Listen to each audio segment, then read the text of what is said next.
How will you achieve this? How will you achieve all of this by being here today? You will achieve it by listening, by internalizing, and by manifesting powerful cognitions. And you will also achieve it by witnessing the Darshan and Diksha, by receiving the Darshan and Diksha.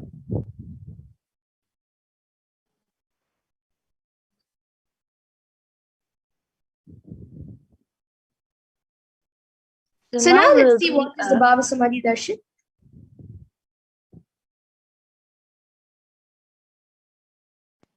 Now we'll be understanding about the Bhava Samadhi Darshan.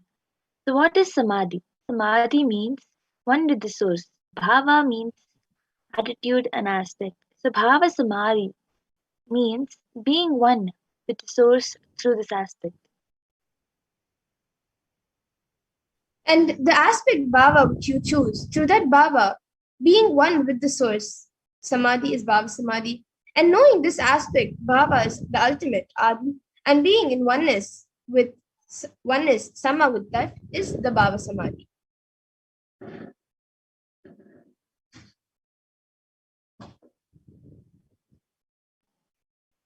So the divine cosmic being manifests from Kailasa, the enlightened time-space zone, through deities and incarnations.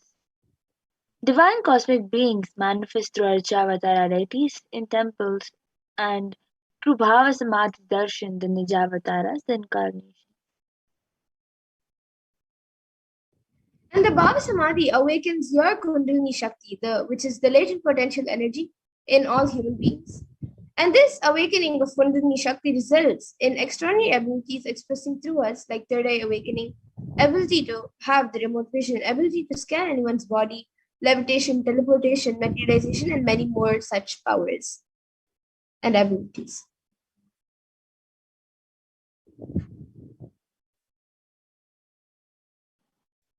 So this influx of superconscious energy visibly slows down the aging processes and improves immunity to diseases. With increasing level of coherence, the whole brain comes alive, turning into a superconductor of conscious energies that heal, empower, and transform our lives. And having darshan or even a glimpse brings a lasting transformation. Having a glimpse of an enlightened being, having a glimpse of a great sage, enlightened being, or a deity brings a lasting transformation in all of us, cleansing the lifetimes of karmas and raising you to the next level of subconscious breakthrough, which is like hitting a reset button on your being.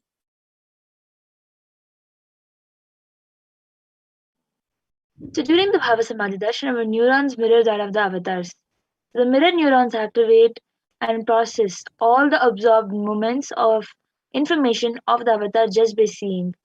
That is, our entire body silently and without movement recreates what is happening distance far away, experiencing the superconscious energy radiated by the avatar.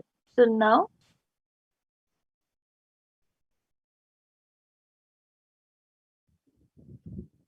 And now we'll be seeing a small introduction, a glimpse of who the Supreme Point of Hinduism is, the one who is giving us all of these sciences, extraordinary Shaktis, and much more.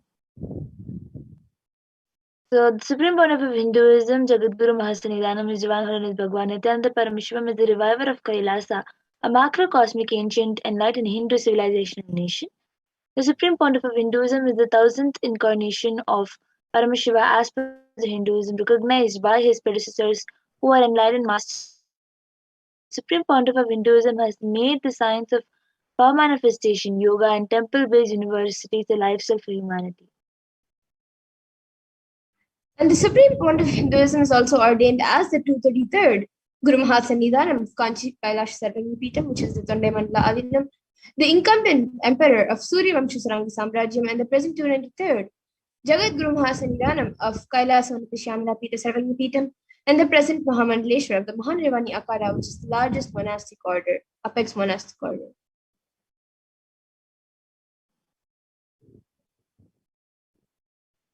The supreme pontiff of Hinduism is the thousandth Acharya Mahamangaleshwar of the Attal Akhada and is the present 23rd Guru Mahasannidhanam of Dharma Mukti Swarga Paramadinam and is elected as the supreme pontiff of Hinduism by a congregation of over 1,000 Hindu leaders. And the Supreme Pontiff of Hinduism is also revered as a teacher of Hinduism, most prolific, most viewed, read, and watched. Books and 10,000 articles in 3 different languages, which are English, Tamil, and Sanskrit. And these are translated into 50 languages with over 1,000 articles. And these copies of books and articles, over 20 million copies of books and articles, have been sold, read, and downloaded. And he has given over 10,000 hours of discourses for humanity, and he has enriched over 1 billion plus lives digitally, and is respected as a commentator of all sacred scriptures such as Upanishads, Bhagavad Gita, Shiva Sutras, Brahma Sutras, Yoga Sutras, Ashtavakra Gitas, Jain Sutras, and many more.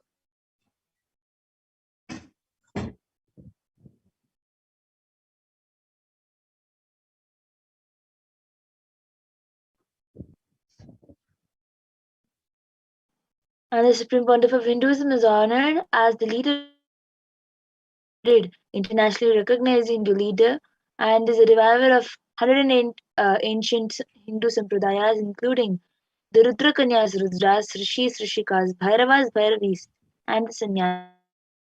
Establisher of the largest Hindu university, Kailasas Nithyananda Hindu University in the world with satellite campuses in 150 countries, and is establisher of 1,000 plus Kailasas, the enlightenment ecosystem, founder and reviver of over 100 Sarvagnipitas, and is the collector of the largest Hindu library with over 1 million books, 1 million palm leaves, scriptures, and 20 million digital books.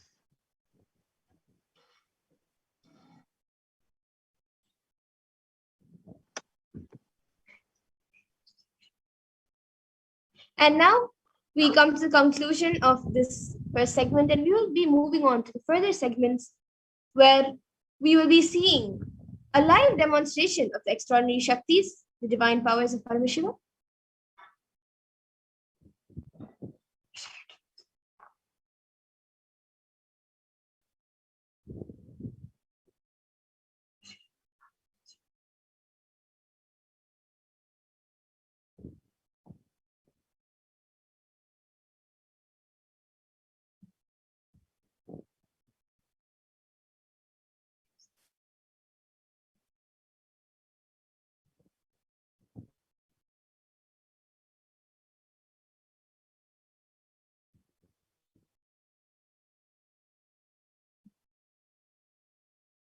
So now, till now, we all got to know who is the Supreme Pontiff of Hinduism, what is the Bhava Samadhi Darshan, and what exactly we are going to be experiencing in this program and learning in this program.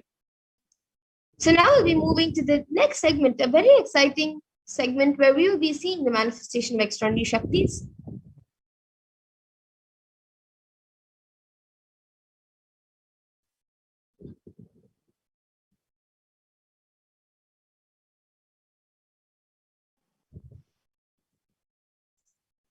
So the Balasa.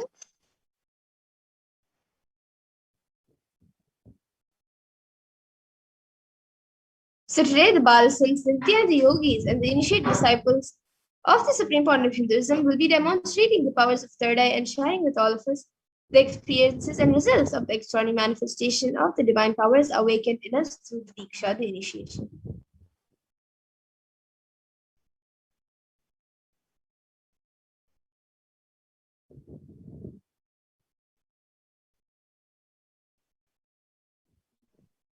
In today's Bhava Samadhi Darshan, all of us will be receiving the initiation into third eye awakening and various other powers with the blessing and grace of the Supreme Pontiff of Hinduism. We will be manifesting the power of third eye, where we'll be able to see, where we'll be seeing with eyes blindfolded. Processing center located between the brows, which upon initiation one can effortlessly express powers and see through the third eye just as you would with the normal two eyes.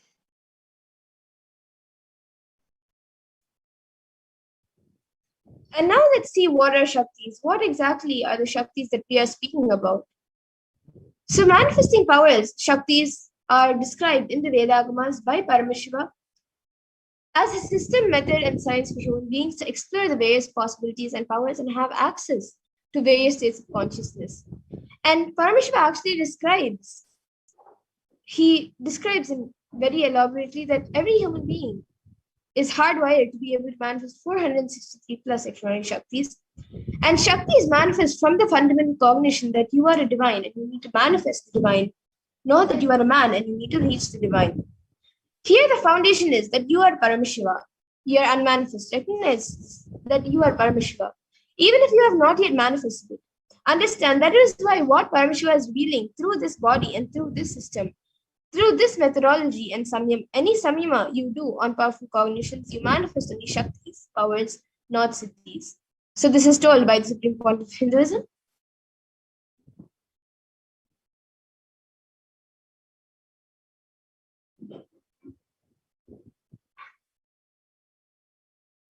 So now we'll be understanding a few differences between the Shaktis and Siddhis. So we will see the differences between both of these terms. The Shaktis expressed from the space of enlightenment as a side effect of feeling connection with the divine and high integrity with the Guru, and enlightenment, whereas the Siddhis are on the path of enlightenment and the Siddhis are the powers that manifest from the tapas and penance for the sake of enlightenment. And a few more differences between Shaktis and Siddhis are that Shaktis of Paramashiva manifest through ordinary human beings in an extraordinary way after the initiation from the avatar and are permanent, whereas Siddhis are not permanent and may divert you from enlightenment.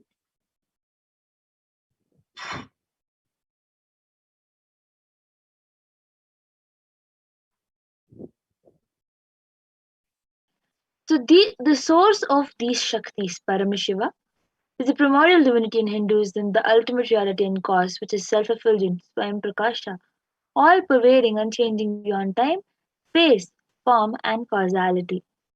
Thus, the fundamental base of Avyakta, the unmanifest, and Vyakta, the manifest existence, Paramashiva performs the Panchakritya, or the five cosmic acts, which is Shrishti, creation, Sthiti, sovereign rulership and maintenance, Samhara, which is rejuvenation, Prabhava, which is pulling out of delusion, and Anugraha, which is liberating grace for all living entities.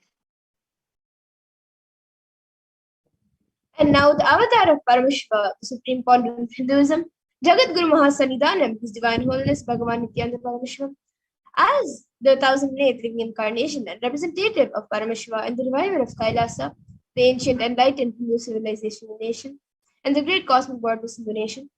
Ever since the beginning of the civilization, the Sanatana Hindu Dharma has been the cradle of enlightened beings and highly advanced science.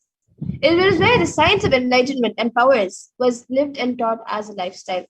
And for the first time in the modern day, the Supreme Point of Hinduism is reviving these yogic sciences and transmitting it to the world at a record breaking pace which is never accomplished before.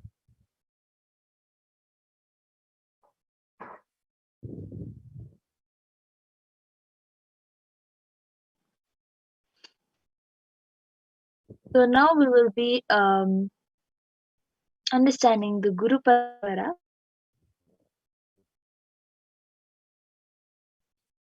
The knowledge and science of manifesting these Shaktis are passed down from one generation to the next through initiation, Diksha, by the enlightened masters, the Gurus.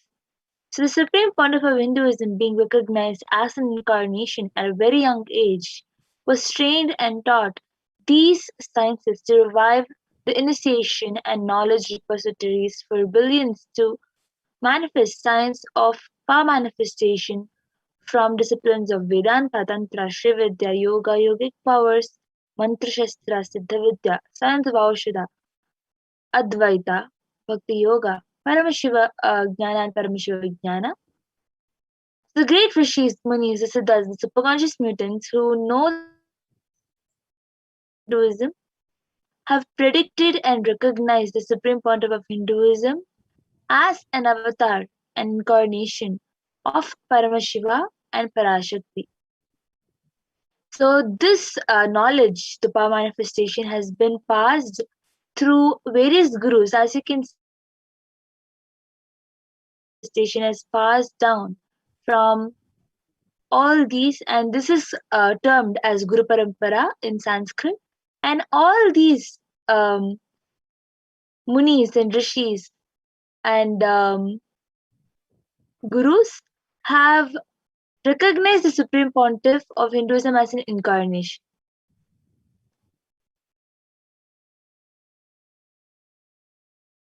And so, how now we'll be seeing how we can awaken these divine Shaktis in us. Every ultimate truth, jnana. So, everything that Swamiji says, every truth which the Supreme Pontiff of Hinduism reveals to us is mapped into your consciousness, prajna, and manifests as the possibility and power of every being, prajnana.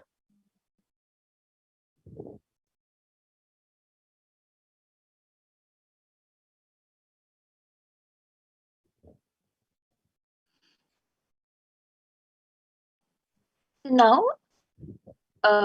these powers, these powers are scientifically authenticated through four aspects of evidences or the pramanas. In Sanskrit, the evidences are called the pramanas. So, first is the Shastra Pramana, which means the eternal unchangeable truths revealed in the source scriptures. The Apta Pramana, which means experiences and results of Aptas, which is the authorities of Hinduism, the Vedic rishis, and the scientists who have time tested and verified these sciences. And the next is the Atma Pramana, which is an account of the Supreme Pontiff of Hinduism, this millennium's avatars, personal experience of the power manifestation. And the next is the Pratyaksha Pramana, which is an empirical evidence from observation and scientific experimentation.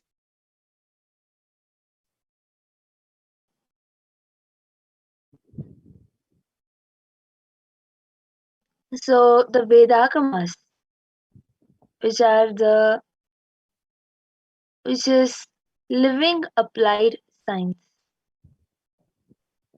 Vedas are the ultimate superior authority for Hindus, and the Vedas are pure science where the ultimate truths are explained.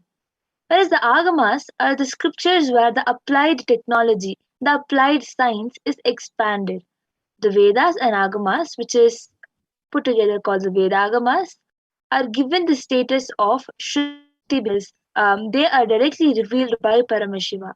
They are the ultimate eternal unchangeable truths.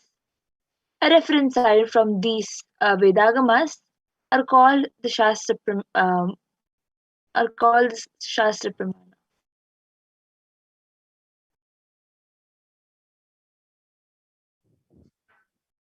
And now let's get ready to witness a very unique and exciting demonstration, live demonstration of the powers of third eye. So we'll be first entering into the power of third eye, which is seeing with the eyes blindfolded.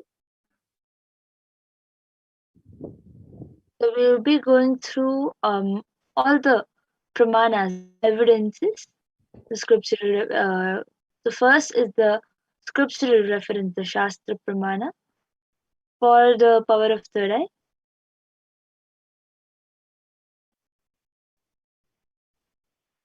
कपालान्तर्मनोऽन्यस्य तिष्ठन्मीलितलोचनः क्रमेण मनसोदार्ध्यात् लक्ष्ये लक्ष्यमुत्तमम्. So this is from the Vijnana Bhairava Tantra, Dharana 11, verse 34. By fixing the mind on the inner space within the crown center and sitting stably without any movement, having the eyes closed in succession, by that stability of the mind and inner space, through the power of the third eye, one directly sees the ultimate goal Lakshya on the sight, that reveals any object or place attaining the space of oneness with the source Paramashiva.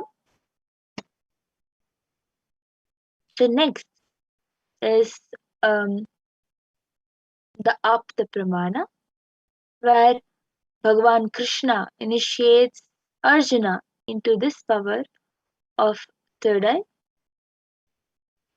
न तु मां शक्यसे द्रष्टु मनेनैव स्वचक्षुषा दिव्यं ददामि ते चक्षुः पश्य मे योगमैश्वरम्.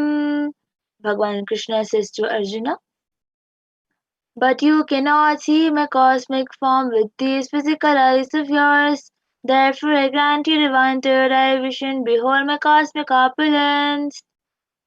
In the Hindu Purana Bhagavad Gita, Bhagavan Krishna initiates Arjuna into the power of third eye to behold Krishna's Vishwarupa Darshan, the vision of his cosmic form. Bhagavad Gita, which contains the description of Bhagavan Krishna's cosmic form, is completely narrated by Arjuna as he sees Bhagavan Krishna through the.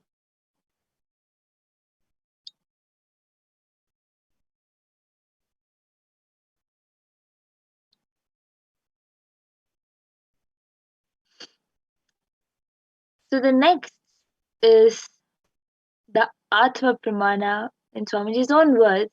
Swamiji, the first experience that I was able to see everything around me, above me, the whole 360-degree 10 directions below me, everything, I realized not only I was able to see, I was able to feel, experience all of that as me.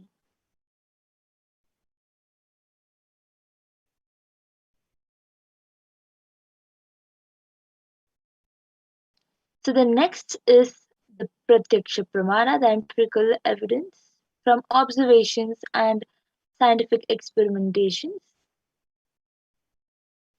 The study measures and compares metabolic cell activity of a brain in conscious and meditative open third eye state. This is a PET. It was declared that when doing daily activities, high activity is measured in the brain where third eye is located, and when in deep Samadhi state, only the third eye region is active, and almost 90% of the rest of the brain is at peace.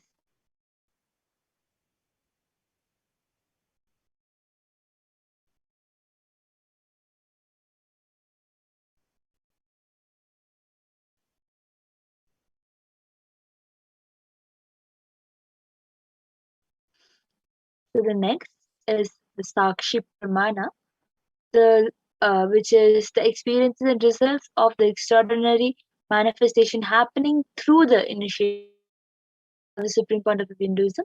This rare sacred science of third awakening is being made available to humanity for their ultimate enrichment and conscious evolution by the Supreme Pontiff, living incarnation of Paramashiva. The Supreme Pontiff of Hinduism embodies the most profound yogic states that surpass all bounds of time, space, and matter. The Supreme Pontiff of Hinduism is gifting this pure great science of third awakening, along with many other spiritual sciences through initiation Diksha. Millions of people have been initiated by the Supreme Pontiff of Hinduism and are experiencing the profound results as the extraordinary manifestation in everyday life. So now we will be witnessing the live demonstration. Third eye.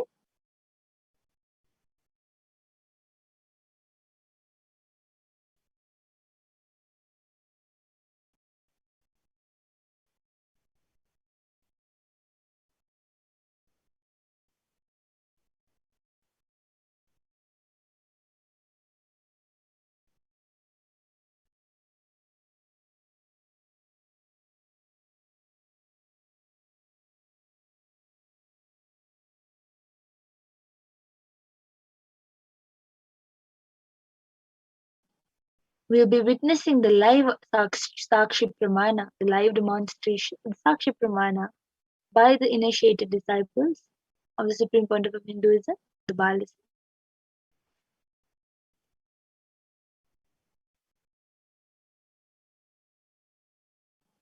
So we now have with us Ma Madhura.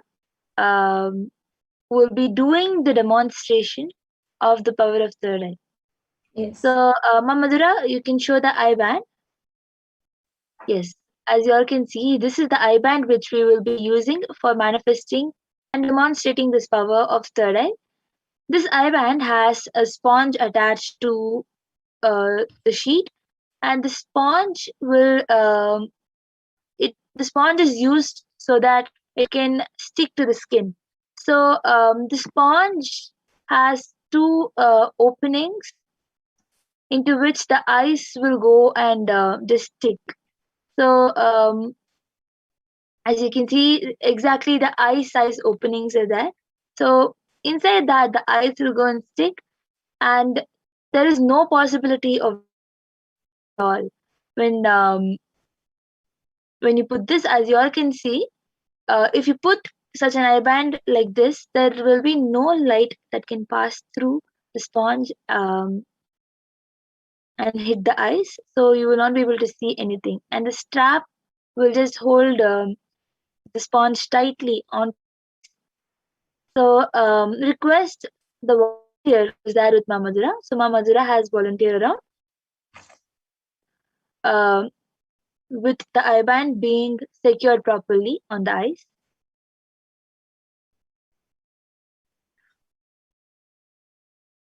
So as you all can see in front of you, the eye band is being put.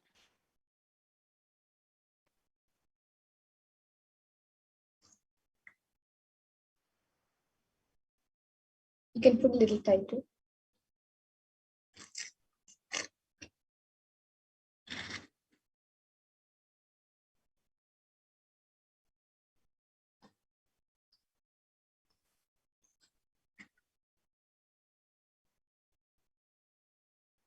So everyone can get ready with whatever you want to type. You can type and keep it, and it will be projected for everybody to also see as Ma Madhura reads.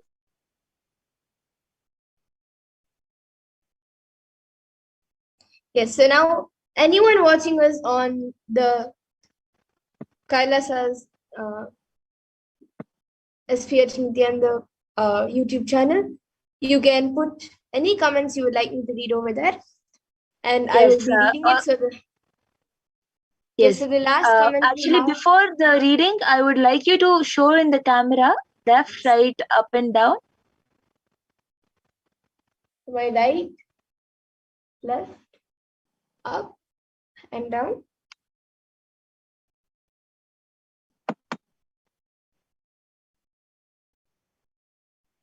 Yes, and now you can all see also the comments. So we have the last, we have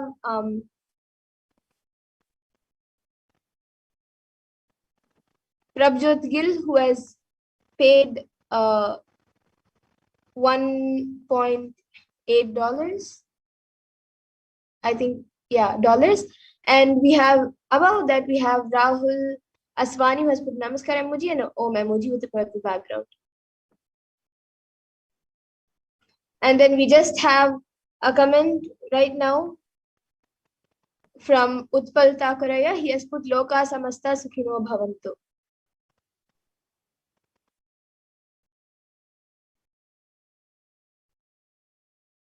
Yes, and anyone else who would like to put anything, you can put a sequence of emojis, numbers, letters, words, sentences, or something which doesn't even make sense, and you can even maybe put something in different languages, and I can draw it to you and show you if I don't know how to read it.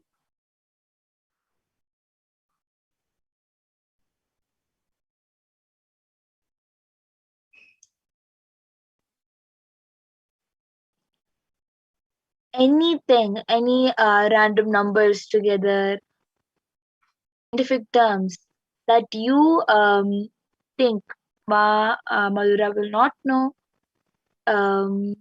You can put anything that you want in the comment section, and it will be revealed.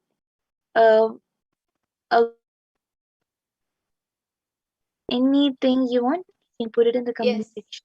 We have another comment from Rhinosin Edmond.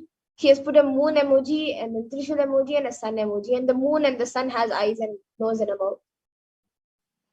And the moon is just a crescent moon. It's not a full moon. And there's only one eye shown, and then the nose and the mouth. The sun, both the eyes and the nose and the mouth is shown. And the sun has 1, 2, 3, 4, 5, 6, 7, 8, 9, 10, 11, 11 or 12. I guess I got confused. 11 or 12 rays.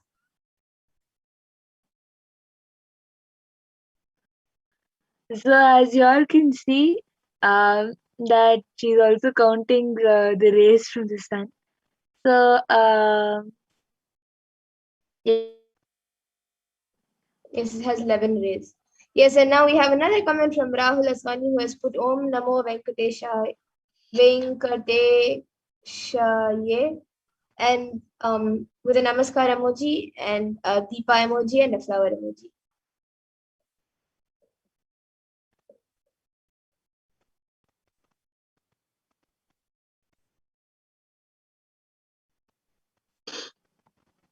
if anybody else wants, you can comment anything that you want.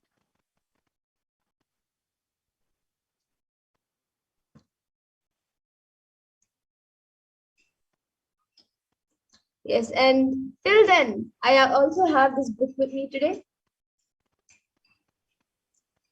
You It can is see there's a book from Swamiji that Uncommon Mama Zara Answers to Common Questions. has. Yes. So the uncommon answers to common questions. Yes, and I'll be opening a random page in front of all of you and reading the page. So I'm opening a random page. So this doesn't have a page number. I guess it's the first page. So it says, the question is, it just says Q and a dot. But the question on this page is, what are the benefits of meditation in today's society? Then after that, the answer given by Swamiji, it says, in any time and age, what are the things that every human being needs in life? Strength and well-being of the body and mind and the mind and the spirit. The strength of the body, sharir bhal, sharir bal, keeps us free of physical diseases and helps the body maintain itself in such a way that we can carry on our day-to-day activities without any problems. So that is the first para, the question in the first para on this page. You all can see it is meditation and Sharir Bal, the beautiful meditation. Yes, benefits of meditation.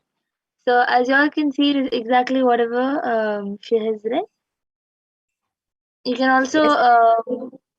it's a free book available in internet. So if you want, you also can page if you want to confirm. So anybody else wants? You can comment anything with the next power.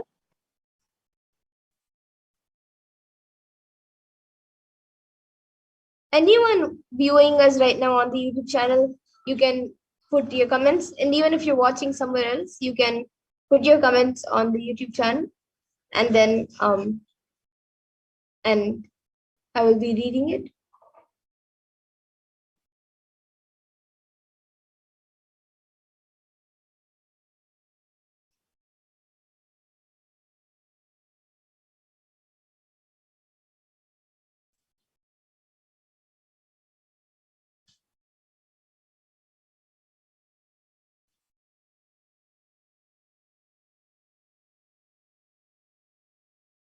You can put a different language, a sequence of numbers, emojis, letters. You can even put things mixed up or something that doesn't even make sense.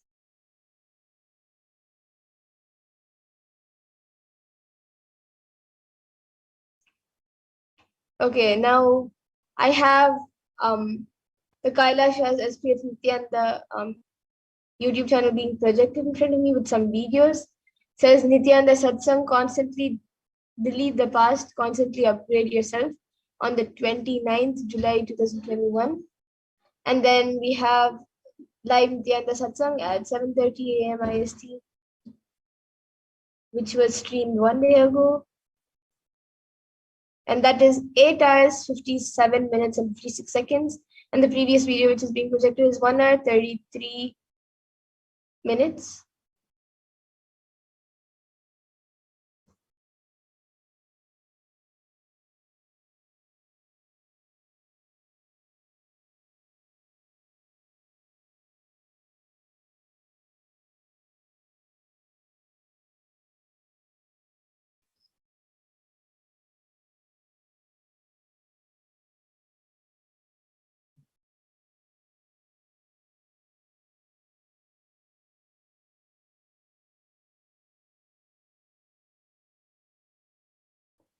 Okay, so now I have a few links and a post which is being projected in front of me.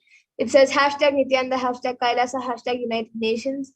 Link to report, https www.ohchr.org/documents/hr board and then 3 dots. And then watch, share, and like our videos. Subscribe to our channel to be notified of the next upload. And then it says it is given the link to that, to the Nithyananda TV.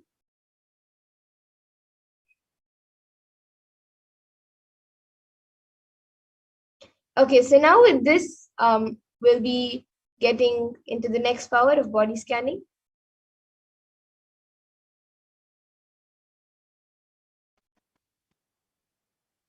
So I request the volunteer to now remove the eye band. Yes, so as you all can see, the eye band is being removed right in front of your eyes.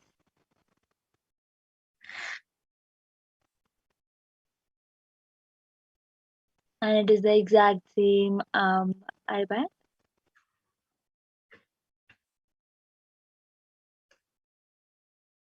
Yes, and now we'll be moving to the next power of body scanning. And anyone who would like a body scanning, you can start putting your comments in the YouTube comment section, and we will be giving you a body scanning. And yes, now I see Ma Durga Devi has posted a few emojis, and Utpal Takaraya has put something. He has put, can you read Nithyanandam? And he has put Nithyanandam.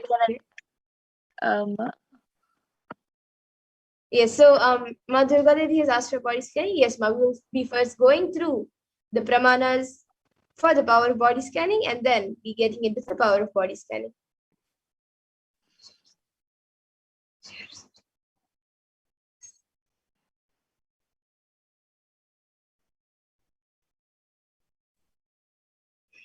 As we go through the pramanas, if anybody else also wants, you can put it in the comment section requesting for your body scanning.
So as we get the pramanas and go through the pramanas,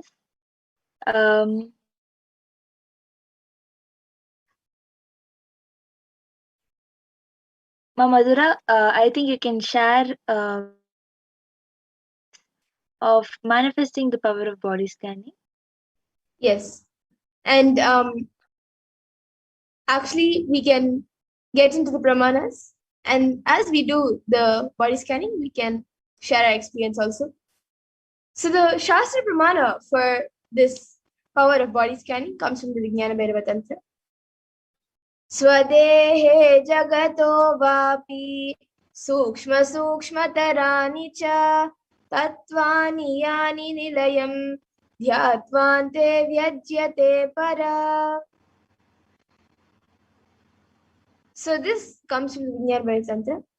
And the next, the Apta Pramana for this power is from the life of a Siddha whose name is Teraya. And he was one of the prominent disciples of Agatya.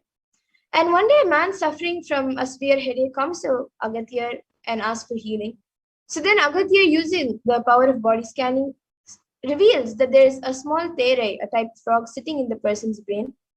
And he tells his disciple Teraya to perform an open head surgery and remove the frog. And once the surgery is completed, the person is healed and cured of the headache, and thus Teraya gains his name, which is Teraya.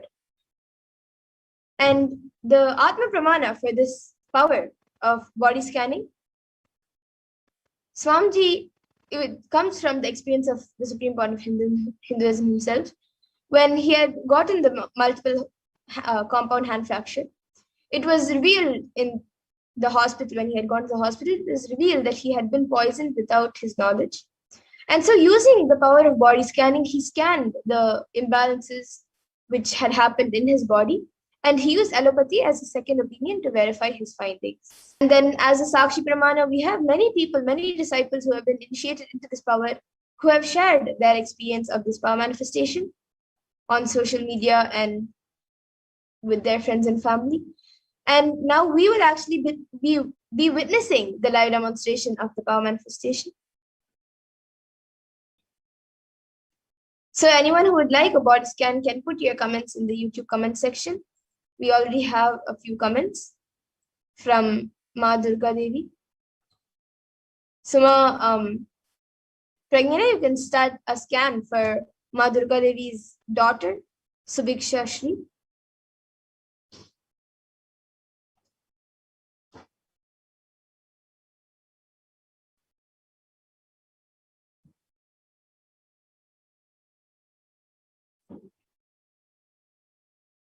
Yes, and Ma Durga Devi, I would before Ma Pragnana, I would request you to put in the comments if we have her consent for doing the body scanning.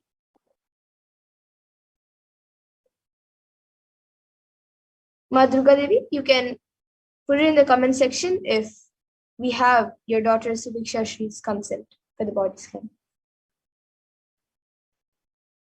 Yes. Ranos and Edmondaya has asked for body scanning.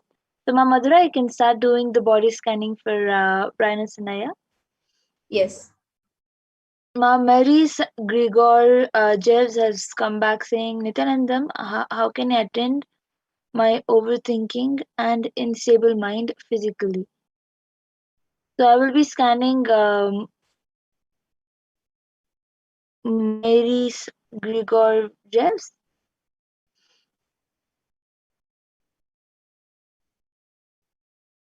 Om Nithyananda Paramashivoham. Om Nithyananda.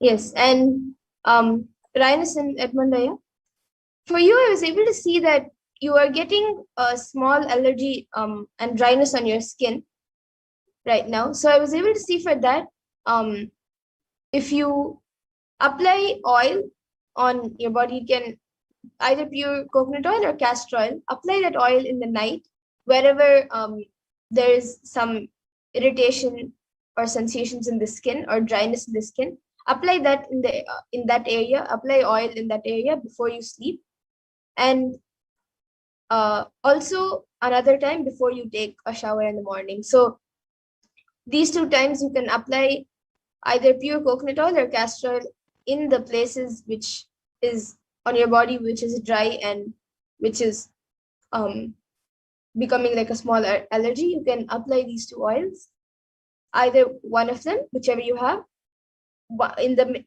night before you sleep and in the morning before you take a bath. And then now Rahul Aswani has also asked for body scanning. Yes, now I will be doing for you. And Ma Durga Devi, you can get back in the comment section if we have your daughter's consent. And once that is done, we can do a body scanning for your daughter.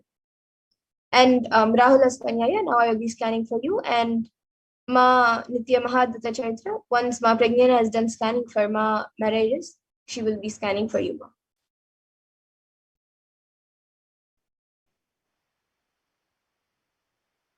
Myris Gregorius Ma, I was able to see that the overthinking about your an unstable mind about your health, it can be completed by you doing sevas for do puja and seva and put your mind completely into the divine and your master. You will see that will not be there because you are completely dedicating yourself to the divine and the master. I was able to see that physically you will not overthink about or have unstable mind. That I was able to see. And now I will be scanning for Malvin in Wildwin, which Ma Adbhuta Charitra has asked.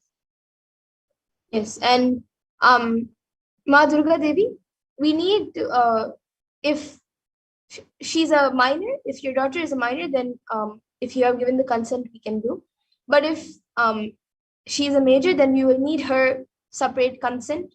So if you can confirm in the comment section if we have her consent to do the body scanning for her.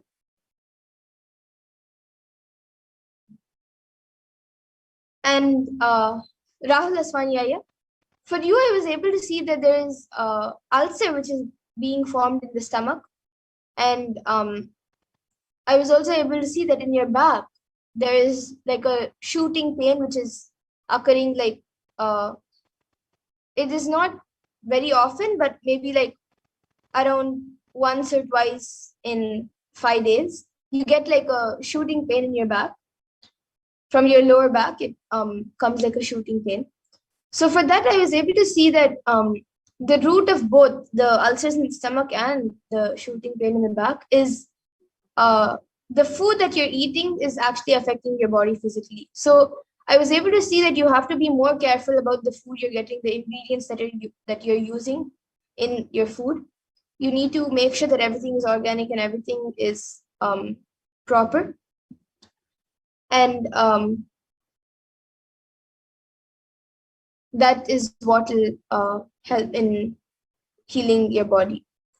And Prabjot Gilaya, for you, I was able to see that for you, I have already scanned and I was able to see that for you, you should, for being able to achieve wealth for what you are looking for, you should first make your cognition more stronger about what type of wealth you want and have a deeper understanding of it.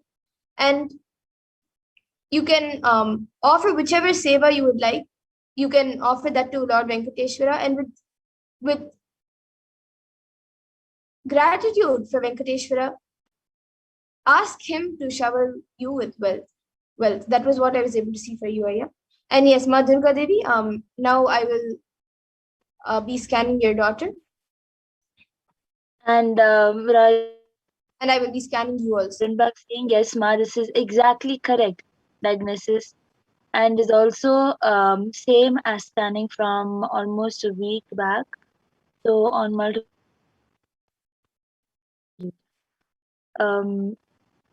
thank you for getting back, Aya. So ma in a while when I was for her, I was able to see that um,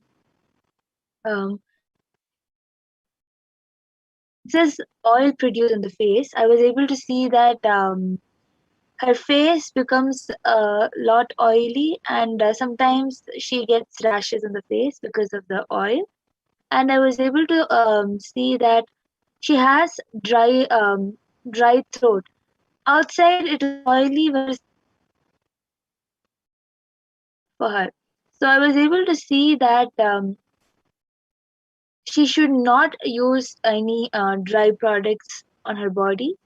Just because her skin is oily, she should not use dry products that will make her skin completely dry. For her face, she should not use soap. She should use haritaki to wash her face. I was able to, Paramashiva revealed that she should not use any dry products, and just because of the oiliness. And I was able to see that the consumption of water needs to increase, and the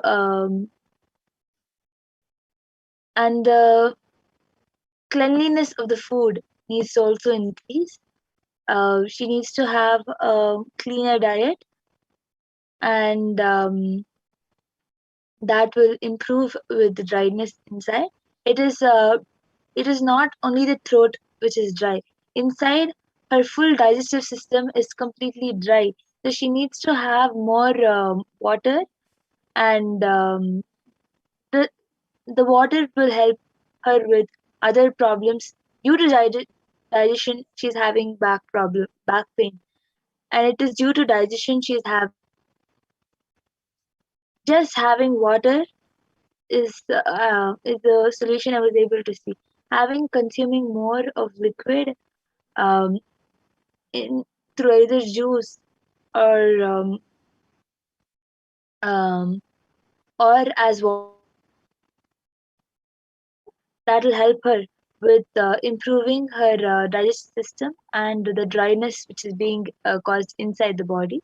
And she should not use dry products like soap or face wash on her face, and she should not use any oily products like oil or the creams on her face. She should just use turmeric, haritaki, and um, basma on her face to wash her face. This is what Paramashiva has.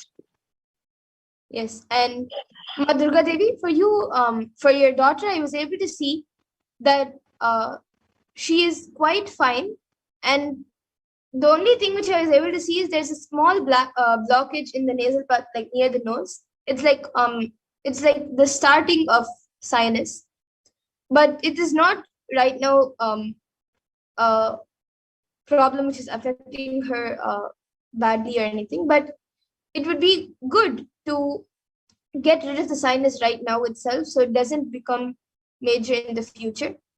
So the solution I was able to see for that is, at least for the next 1 week, if she can do steam inhalation using turmeric in the hot water, you can add turmeric and she can do the steaming. That will help her get rid of the sinus now itself. And you have also asked if scanning for you affects in any way. No, ma. If for each person the scanning happens differently, and any solution given, even if the problem is same for both people, the solution may be different for various people. So the scanning is on that independent person. So the scanning for her, the solution for her will not affect you in any way, and the scanning for you will not affect her in any way. And we also have Yes. Sam So, Kishore Medapati, who has asked, can you please tell me what I should do to pay off my debts and manifest prosperity? Yes, you can ask this in the Venkateshwara readings or in the Kalbhairava Akashic readings, which the Venkateshwara readings will be happening today. You can register for that and get your question answered. Yes. Also, Utpal Takaraya has asked, how are you able to scan Ma? Can we also do it? Yes, Aya, you can manifest after Devi Parashakti Akashic records. You will be able to you yourself can manifest these powers. And Rahul Ashwani Aya has gotten back saying, thanks, Ma, but I don't have any shooting pain in my back and I don't have ulcer in my stomach, Ma, too. I have improved my health. Will start taking the 3 herbs. Yes, and Rahul Aswanyaya, yes, you can start taking the 3 herbs also. And as you have asked after that for how to get rid of the fear, I just now scanned and I was able to see that if you do a deep root pattern completion, you can search it on YouTube, or you can even attend the Paramashivoham program where they take you through the completion process. You can do the root pattern completion, the reliving and relieving completion process. That will help you to get rid of this fear majorly and completely. And Prabjot Gilaya is asking where to go for the to go to offerings for Sri Venkateshwara.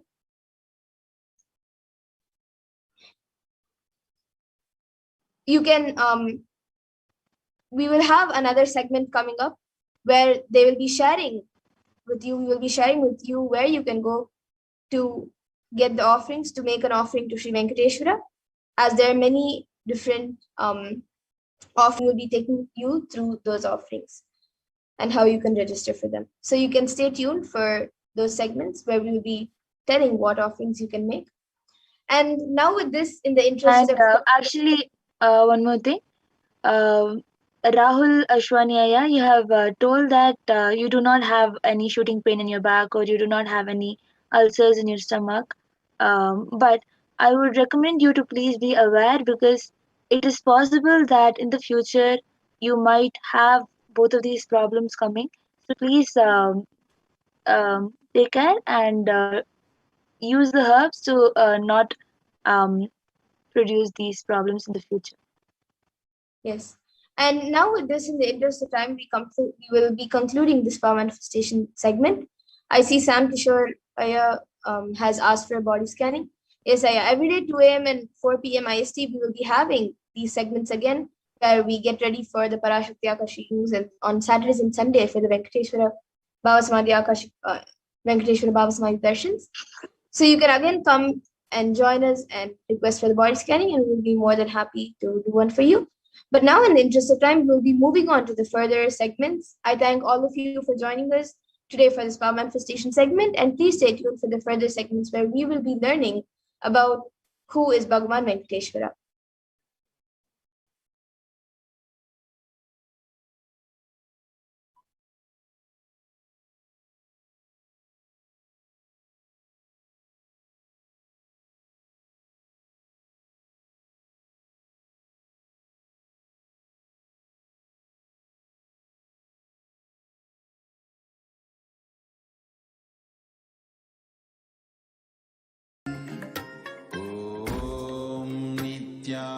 Nithyananda Paramashivoham. Om Nithyananda Paramashivoham. Om Nithyananda Paramashivoham. Om Nithyananda Paramashivoham. Om Nithyananda Paramashivoham. Om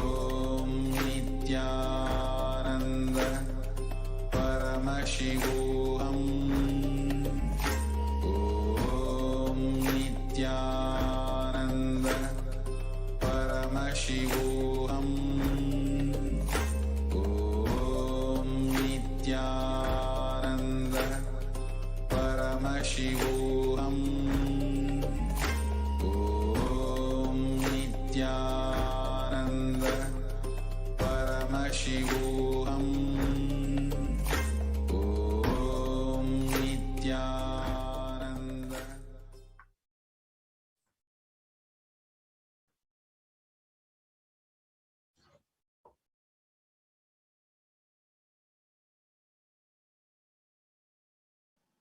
So now we will be today versus Kailasa today.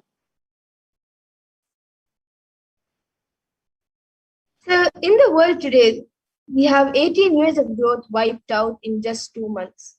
18 years of growth just wiped out in 2 months from 2016, August 2016 to this thing. So, all of you can see the chart. In the ONS figures imply that the level of total economic activities in April 2020 was back down to where it was in 2002, implying that an astonishing 18 years of growth seemed to disappear just this year. And you can see Kailasha, the spiritual solution, 2000 years of economic history in one chart, all major powers compared by GDP from the year 180. So Hindus have actually contributed to 40% of the world's GDP.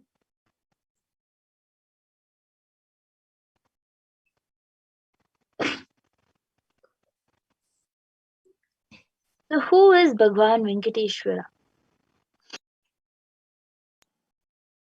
Venkateshwara is one of the most powerful modern day incarnations who happened in the Kali Yuga. Mahavishnu came down as Sheshadri and Bhudevi took birth as Padmavati, and they got married and stayed in the planet Earth with the body at least for 200 years and created a beautiful kingdom, blessing the devotees with wealth, health, and all auspicious things.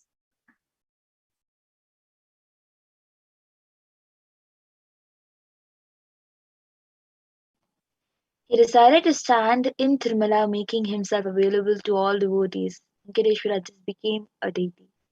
The very body, how he is standing, it just became an Archavatara. Our Archavatara means incarnation in the form of the deity to receive all the worship and devotion of the devotees. So Srinivasa became Archavatara, standing in Tirumala and gracing the whole world, the whole universe, showering wealth, health, and all the spiritual benefits. Venkateshwara has the Shri, which is Devi Mahalakshmi, the goddess of wealth and prosperity, within his chest.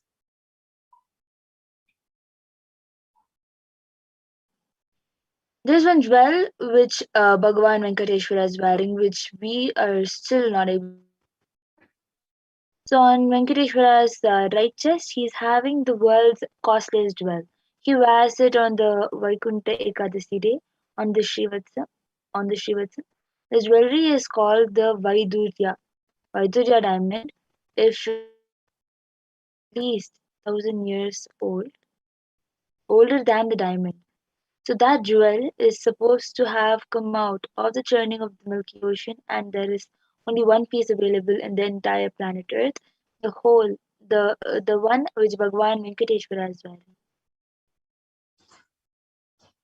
And now let's see the power of the energy field of Tirupati. So Ramanuja, who was a great enlightened master, was staying for many days in Tirupati, Tirumala, with his disciples.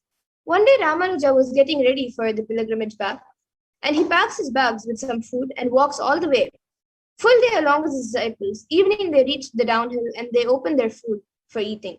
They found a lot of ants in the food. The disciples have started cleaning all the ants. Ramanuja just stopped and said, "No, don't do it. Don't do." He just packed the whole food safely, not leaving one ant. Walked all the way back up the hill without having any food, especially in the night. All the disciples were wondering what had happened.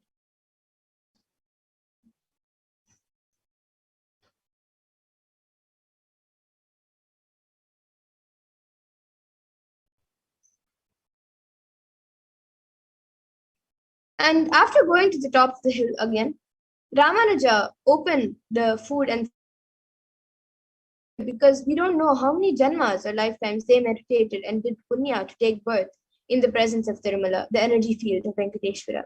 We have no right to take them out of this energy field and lead them somewhere else. Even when masters become deities, siddhas comes to live around in their presence. So when deity becomes masters, naturally all the siddhas, all the higher level beings come to live around them. And the Shastra Pramana for this comes from the Narayana Sutram, verse 1. Sahasra Shirsham Devam Vishwakam Vishwashambhuvam Vishwam Narayanam Devam Aksharam Paramam Padam. And this verse means this universe is the eternal being, Narayana, the imperishable, the supreme, the goal, multi-headed and multi-eyed, omnipresent and omniscient, the resplendent, the source of delight for the whole universe.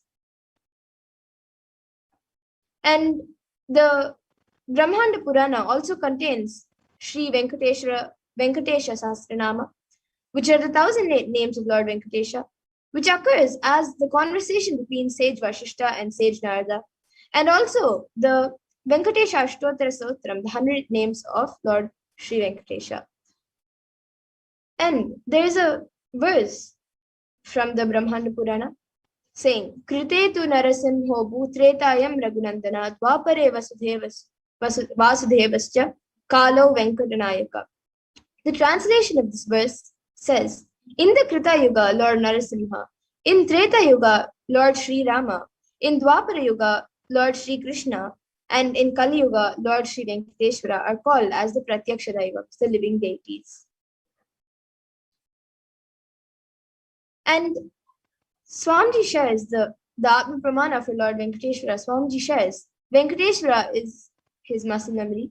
So he shares, I have a very strong connection with Venkateshwara. My mother came to know that she was carrying me when she was on a pilgrimage to Venkateshwara temple in Tirupati. She did the Anga Pradakshina, the circumambulating the temple by rolling on the floor around it. And after that, she vomited. Usually people vomit after the Anga Pradakshina. Then they gave her the prasada, the consecrated food of laddu, the fried Indian sweet. And after that also, she started vomiting. Then the elders saw the pulse and confirmed that she was carrying. The first sweet I got is from Venkateshwara. I have a strong connection with Venkateshwara. So this is shared by the supreme point of Hinduism himself.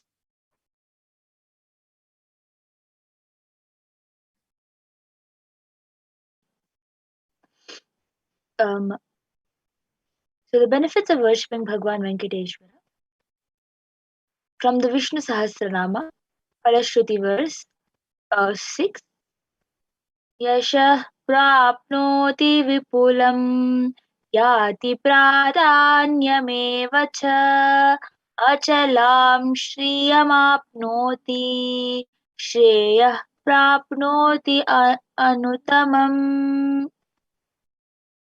The translation is, he becomes endowed with great reputations and becomes the foremost amongst his kith and kin. He acquires undiminished wealth in this world and excel prosperity in the other world, that is liberation. Bhagavan, all the Ananta Kalyana Gunas, divine auspicious qualities, and the one in wealth and all other dimensions of life. And in today's Darshan, Bhagavan Venkateshwara will be manifesting through the Nijavatara, 1,008 living incarnation of Paramashivoham, the supreme point of Hinduism, Jagadguru Mahasannidhanam, His Divine Holiness, Bhagavan Nithyananda Paramashivam. And all of you can receive the blessings and initiation to awaken the wealth consciousness in you. So now Ma Pragyana will be sharing with all of you the 2 dimensions that we have in Hinduism for wealth creation. Yes, the 2 dimensions of wealth creation, the Sankhanidhi and the Padmanidhi. We have 2 dimensions of wealth creation in Vedic tradition. So Sankhanidhi means conquered wealth, conquered from the natural sources, and the Padmanidhi means flowered wealth like a lotus, which is created. Padmanidhi is made to flower from natural resources. And in the Vedic tradition, there are two major gods representing wealth. One is Kubera and the other is Lakshmi. So Kubera hoards and holds wealth and sits on wealth. Example, treasury, stock market, and other things similar. Kubera enjoys the subtle power that holding wealth can bring. And Lakshmi represents wealth that is flowing, circulating, and which is going around like current. Lakshmi uses wealth to enrich herself and the world. Lakshmi creates wealth effortlessly, uses it freely, and distributes it unconditionally. So now let's see wealth creation in the Hindu way.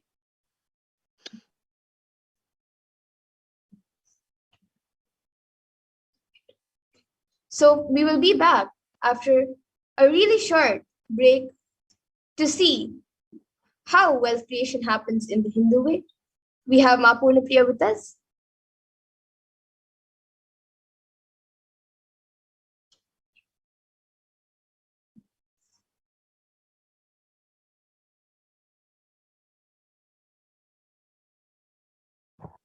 Sorry, muted.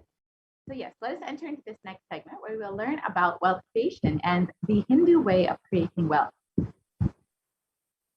We can move to the next slide.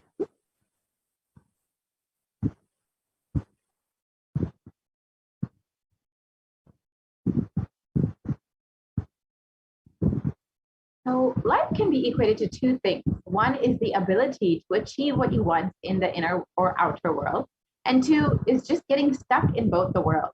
These are the only two equations.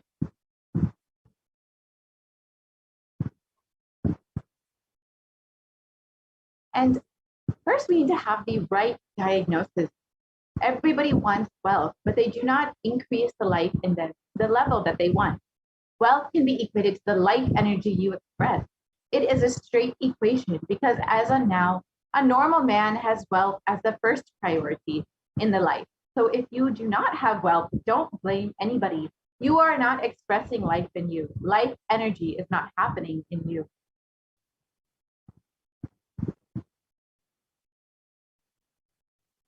What is the goal of creating wealth? Creating wealth is the intrinsic part of life. Krishna says very beautifully in the Gita, the universe by its very nature works, works, works. If you have at least the goal of creating wealth, you will be creative. Your energy will be channeled properly. The first priority in life should be for moksha, for enlightenment. Till that happens, the second priority can be creating wealth.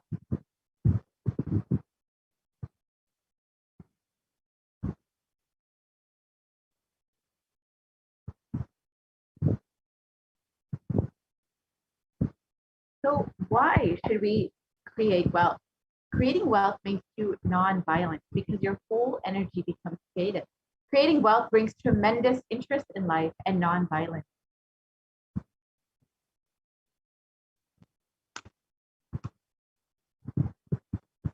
What is wealth? Wealth is not just an object or a thing to be achieved. Wealth is an extension of you.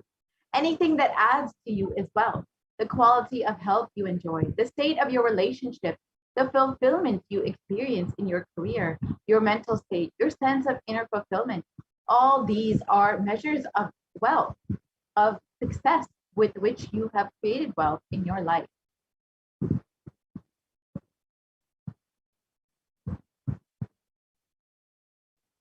Wealth is a utility. Wealth is not even just money or currency. Money is one wealth, currency is one wealth, the assets are one wealth, and being alive and active is one wealth. All the four put together is wealth: money, currency, assets, and being alive and active. Wealth is neither good nor bad, but it is just a utility.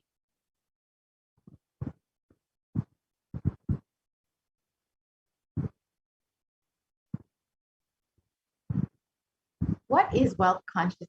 Wealth consciousness means making a clear decision to break out of the myths and mental patterns that impoverish us and to draw us again and again into the poverty cycle.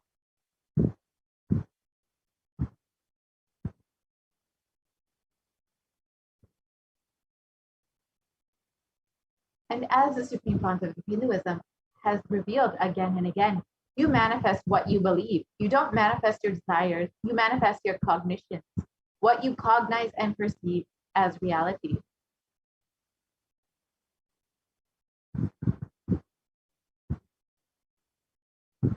So let's understand the gap between our beliefs and our desires.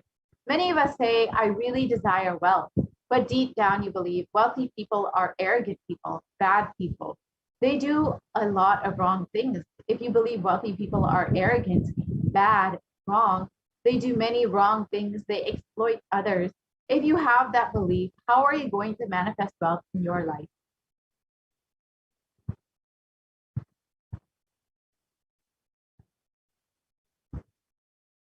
Your perception is the material out of which your reality is made. If you desire wealth, but you believe, perceive, cognize wealthy people are bad, or wealth is too much responsibility, naturally, you will not manifest wealth in your life. The gap between your desire and your perception is called a mental pattern.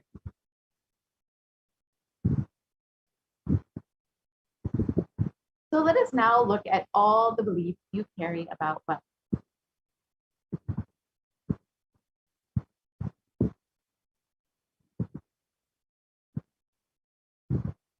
So one of the most common beliefs that we all carry is that wealthy people are arrogant or bad people. You carry deep resistance of wealth, leading you to not accumulate wealth. And even to, if you accumulate, you feel guilty of having wealth.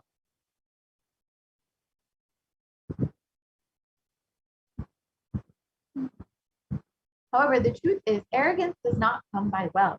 Arrogant people will be arrogant whether they have wealth or not. Arrogant means behaving as if you are more important than or no more than other people. But we wrongly associate wealth to arrogance, create a pattern, and start hating wealth as well, the same way that we hate arrogance.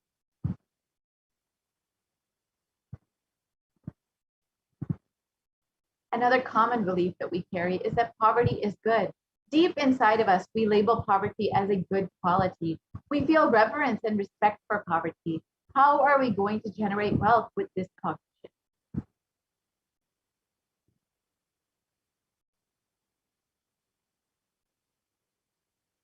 And another common belief is that handling wealth is more responsibility. We may feel uncomfortable. Whatever I want, I will not get it. Maybe you came to this conclusion by looking at some wealthy people who did not have any time for themselves.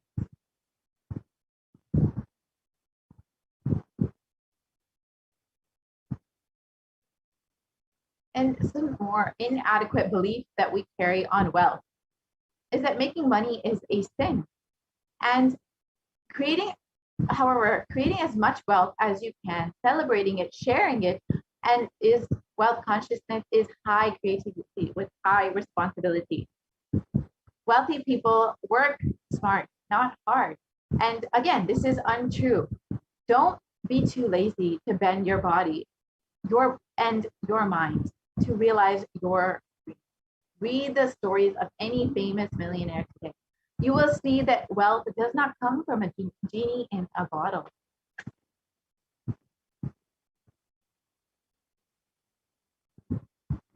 And another common belief that we all carry is that you have to be worthy of wealth. However, wealth serves those who are wealthy in their very consciousness. You don't have to be worthy in any way.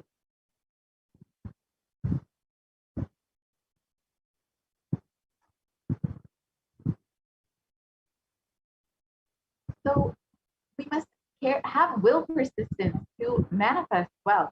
Anything you cognize, you create a certain energy field about your cognition. You attract situations, people, everything around you to make that cognition into reality. All you need is will persistence. Your decision, you are not going to give up your intention, is will persistence.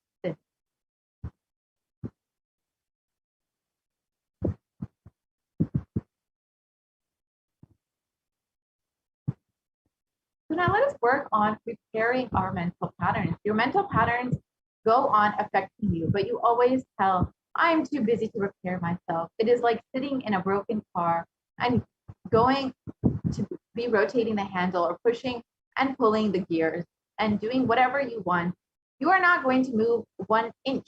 And if somebody says to you, why don't you repair your broken car? You are not moving. No, you tell, no. I'm too busy to repair. I can't get down now and repair because I'm hurriedly going to some place. It is utter stupidity.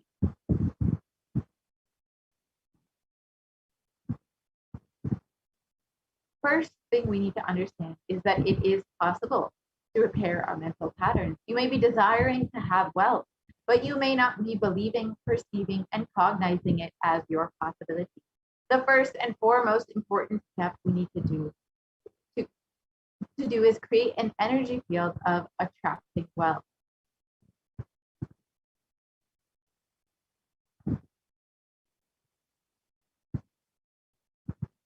So let us now watch, in the Supreme Pontiff of Hinduism's own words, the secrets of attracting wealth.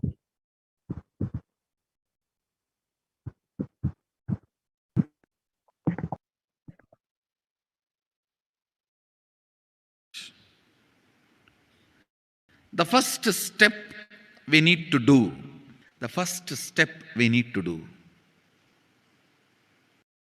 looking back, the gap between your desire and your cognitions, how you started perceiving wealth, money,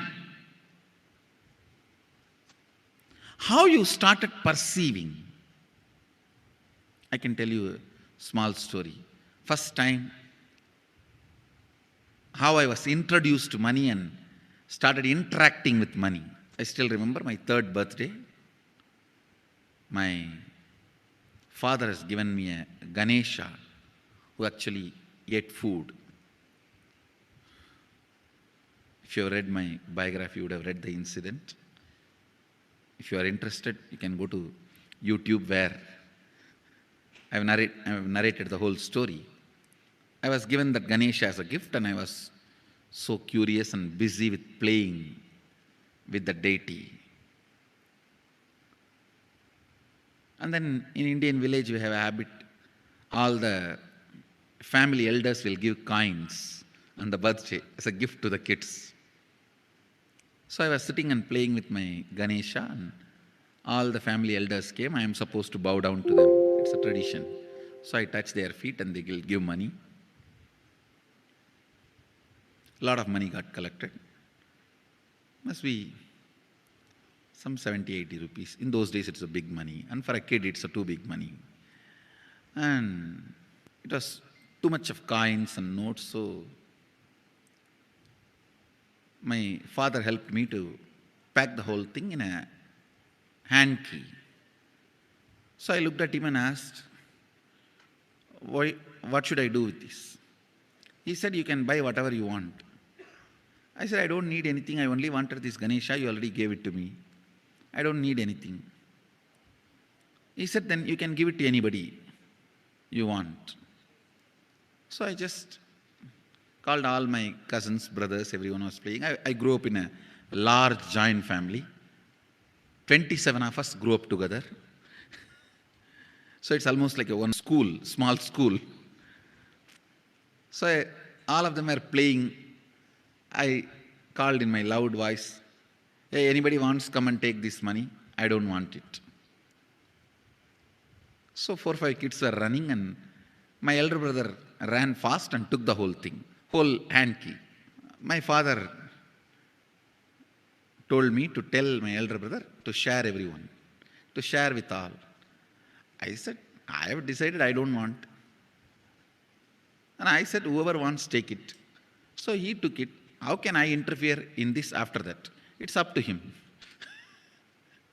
I will not even interfere, giving any further instruction to how they should share or who should share and all that. I said, I don't want.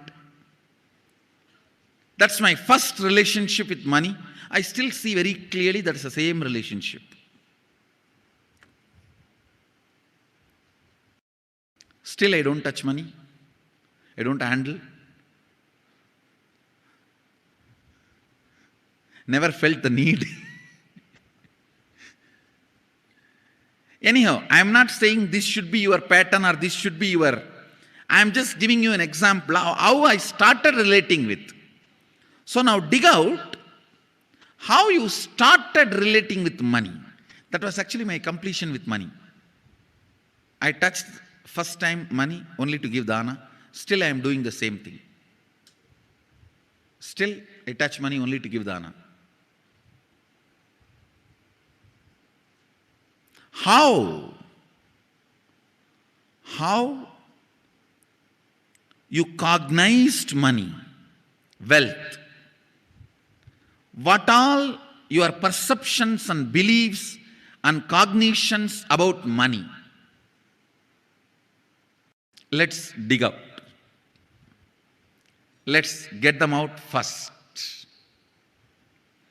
The moment you remember money, does it bring tremendous pain, suffering, impossibility, all that in you? What is the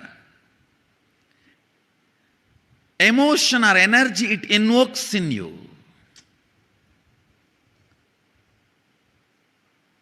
So put your pen to paper and just keep writing whatever comes to your mind.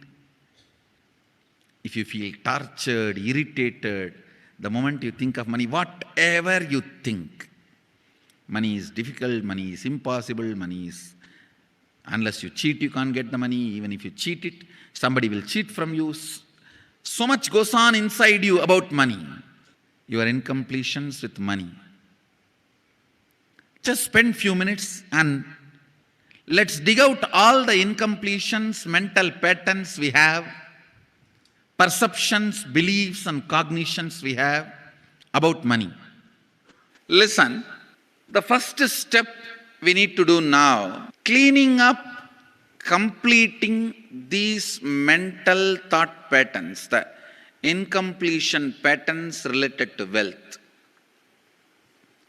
and stopping them from recurring. Please understand.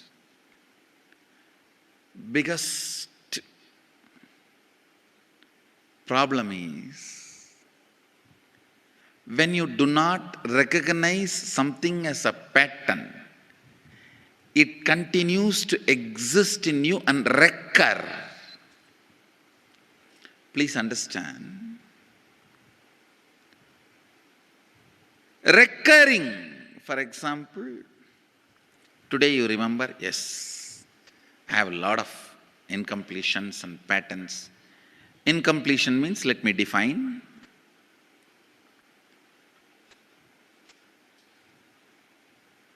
Your past sitting in your present, not letting you live your future is incompletion.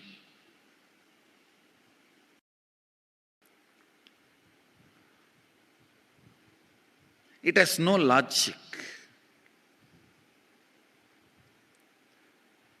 Because you lost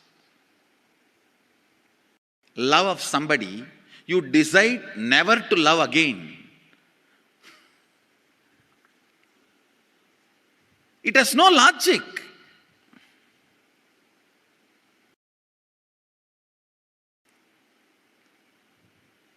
Tons of negative decisions, cognitions you make about life is incompletion. I'll give you one small example. 8-year-old kid is in the classroom. Teacher asks, who is the first Prime Minister of India? The kid jumps on the bench and shouts, Mahatma Gandhi. Naturally, the whole class laughs. Because Mahatma Gandhi is not, neither is Mahatma nor is first Prime Minister. Okay, let's leave it. When the whole class laughs, she decides never to come in the front, jump up and be active. Even after 50 years, if she becomes a CEO of a company, in the team meeting, she will be telling her ideas to somebody else and somebody else will be presenting. Even if she is the head of the meeting, she will continue to suffer the decision she made at the age of 8. How many of you see this is happening even in your life in some form? That is what I call incompletion.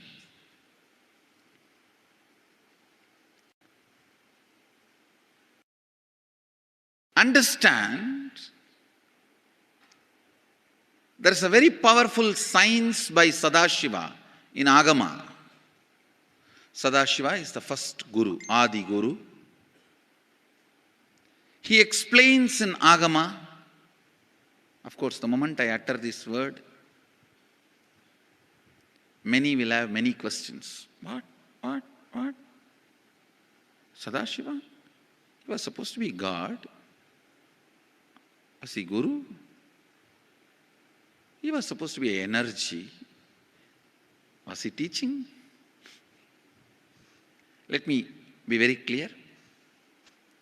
He is the pure consciousness beyond time and space, but he also assumed form within the time and space. The formless came in form many times and taught the great spiritual truths to the world. We should not even use the word was. Is the right word.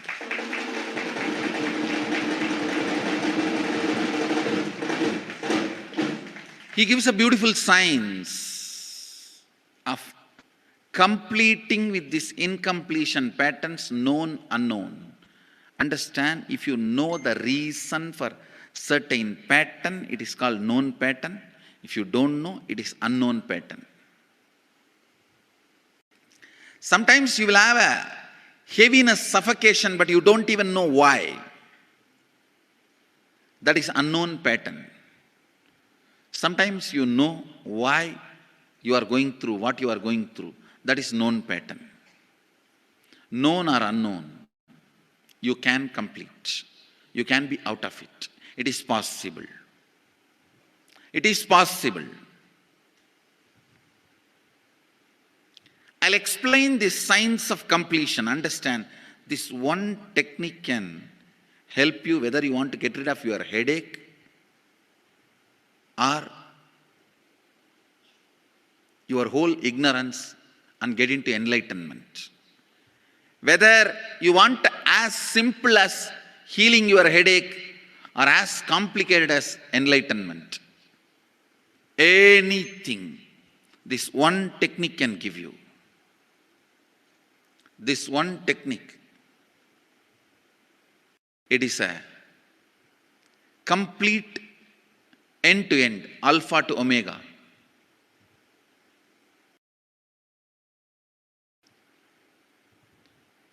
It's from Sadashiva directly. In the Agama, 94th verse, 22nd technique. The chapter is called Shivajnanopanishad and also called as Vijnana Bhairava.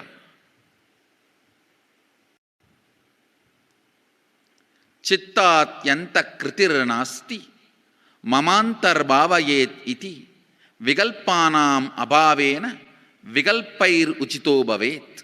You don't have to remember. I am uttering every time so that I will remember. That's all.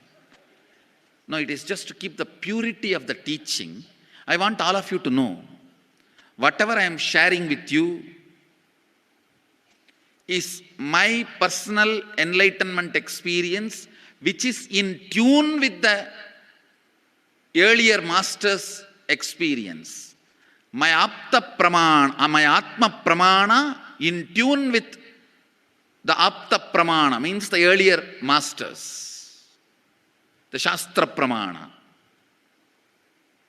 Only that can become your Sakshi Pramana. Never learn from a person who does not have Atma Pramana, enlightenment. He will be only Pandit, repeating. Same way, never learn from a person who claims yes, enlightenment, but does not keep his experience in tune with the Shastra Pramana and shares with you. It's always dangerous. Maybe it must have been good for him, but we don't know whether it is good for all of you. The Atma Pramana should always be acid washed with Apta Pramana, Shastra Pramana. Only that can become Sakshi Pramana, experiential reality for you. Never learn from anybody who has only knowledge, not experience. Same way, never learn from somebody who claims having only experience and does not connect, purify, make it in tune with the Shastra and presents it to you. There is always a danger. If you don't bother about the Shastra Pramana, you may be having kakka biryani. Be careful. Listen. To keep the purity of the teachings, I keep the original Sanskrit verses. I'll give you the translation now. Consciously feel within the mind stuff of past memories of incompletion with its activities as mind, intellect and ego not existing in me. By contemplating this way in your inner space, disidentify from the past impressions and memories of completion. Put your active attention at the space of past happening. Relive these imagined impressions and memories of incompletion. Then the mind stop having fully ceased from its present characteristics of forming thought patterns and cognitions is complete. Thus you become complete and achieve the original space of complete completion. Listen. Now I will explain. I have read out the translation. I'll explain what to do. Now you wrote many of the patterns, incompletions, thought currents you are having about money, ideas, cognitions. You developed about money from the young age.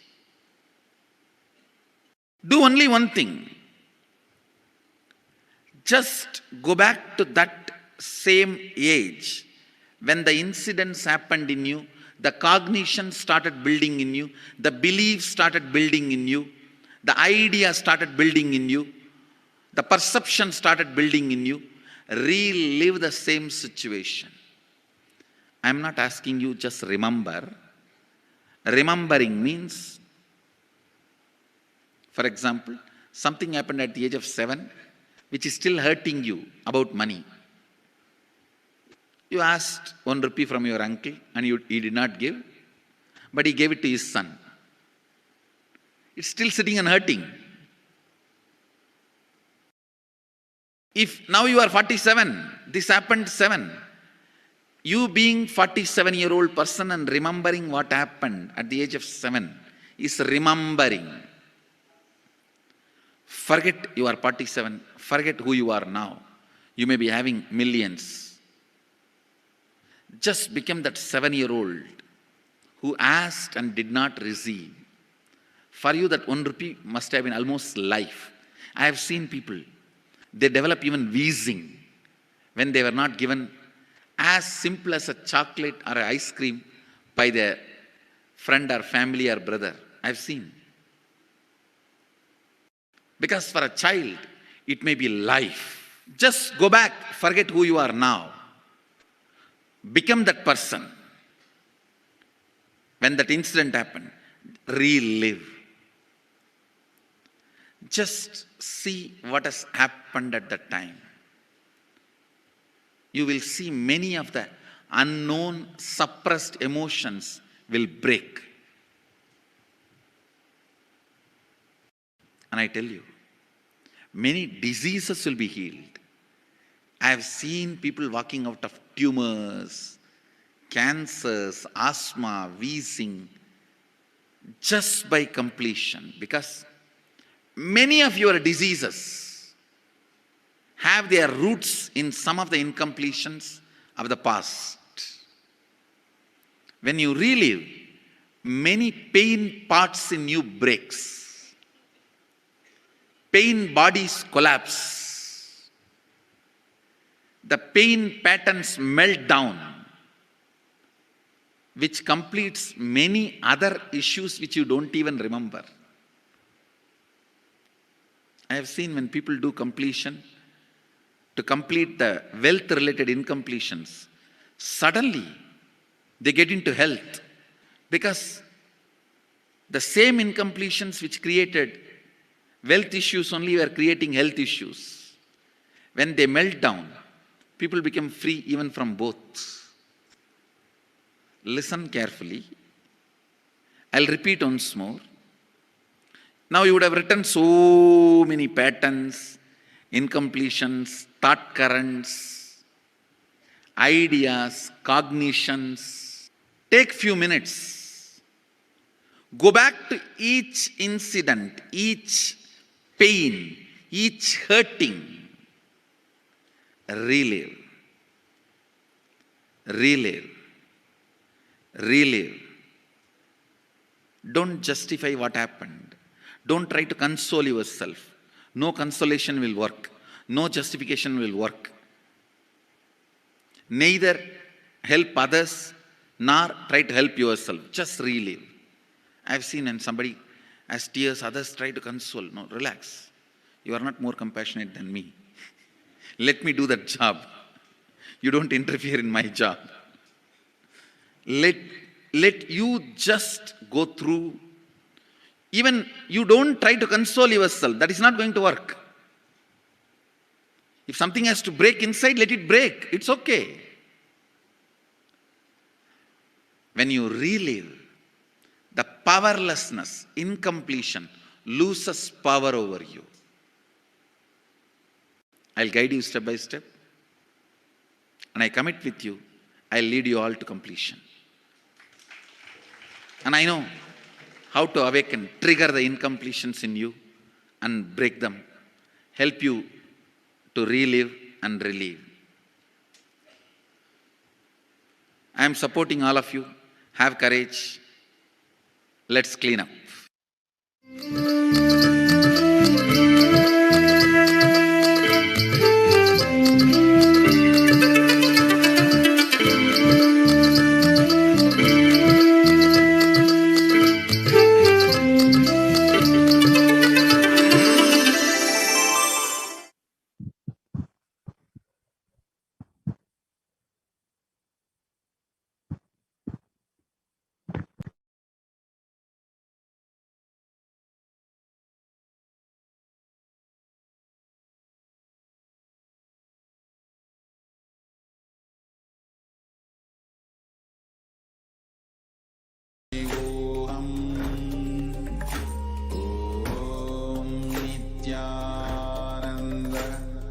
Paramashivoham.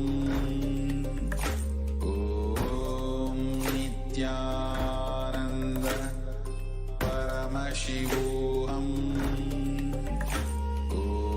Om Nithyananda Paramashivoham.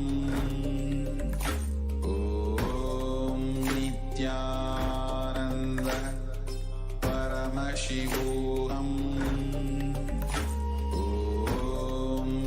Nithyananda Paramashivoham. Om Nithyananda Paramashivoham. Om Nithyananda Paramashivoham. Om Nithyananda Paramashivoham. Om Nithyananda Paramashivoham. Om